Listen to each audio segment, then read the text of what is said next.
ભાવનગર ખાતે 22 તારીખના રોજ ક્ષત્રિય કરણી સેનાના ગુજરાતના પ્રદેશ કાર્યકારી અધ્યક્ષ ભવાનીસિંહ મોરી જેઓ શિહોર આવ્યા હતા, ત્યારબાદ તેની બુધેલ નજીક ધરપકડ કરવામાં આવી છે, જેને લઈને સમાજમાં ભારે રોષ વ્યાપી ગયો છે। ભવાનીસિંહની બળજબરીપૂર્વક ધરપકડ કરવામાં આવી હોય, જેને લઈને તેને તાત્કાલિક છોડી મૂકવામાં આવે તેવી માંગ સાથે રજૂઆત કરવામાં આવી હતી, જેમાં ક્ષત્રિય કરણી સેનાના પરિવારના કાર્યકારી હોદ્દેદારો ઉપસ્થિત રહ્યા હતા અને પાલીતાણા ડેપ્યુટી કલેક્ટરને આવેદનપત્ર પાઠવી રજૂઆત કરવામાં આવી હતી।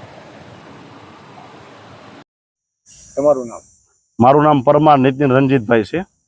પ્રાંત કચેરી ખાતે શાને લઈને આવેદનપત્ર અપાયું? અમારા સમાજના આગેવાન એવા શ્રી ભવાનીસિંહ મોરી ગામ બુધેલ તેઓની પીઆઈ એલસીબી પીએસઆઈ ધ્રાંગુ સાહેબ દ્વારા કોઈ પણ કારણો વગર એમની ધરપકડ કરવામાં આવી હતી। નો કોઈ વોરંટ હતું, બ્લેક ફિલ્મની ક્રેટા ગાડી હતી, કાળા કાચવાળી હતી, નંબર પ્લેટ વગરની હતી, એટલે કોઈ પણ સરકારી કામ સિવાય એમની પોતે મનમાની કરીને એમની ધરપકડ કરેલી। તો આવડા મોટા વ્યક્તિ હોવા છતાં જો એમને પીએસઆઈ સાહેબ દ્વારા આવી રીતે ધરપકડ કરવામાં આવી તો નાના માણસોનું શું થતું હશે? ત્યાં આ લોકો કેવું વર્તન કરતા હશે?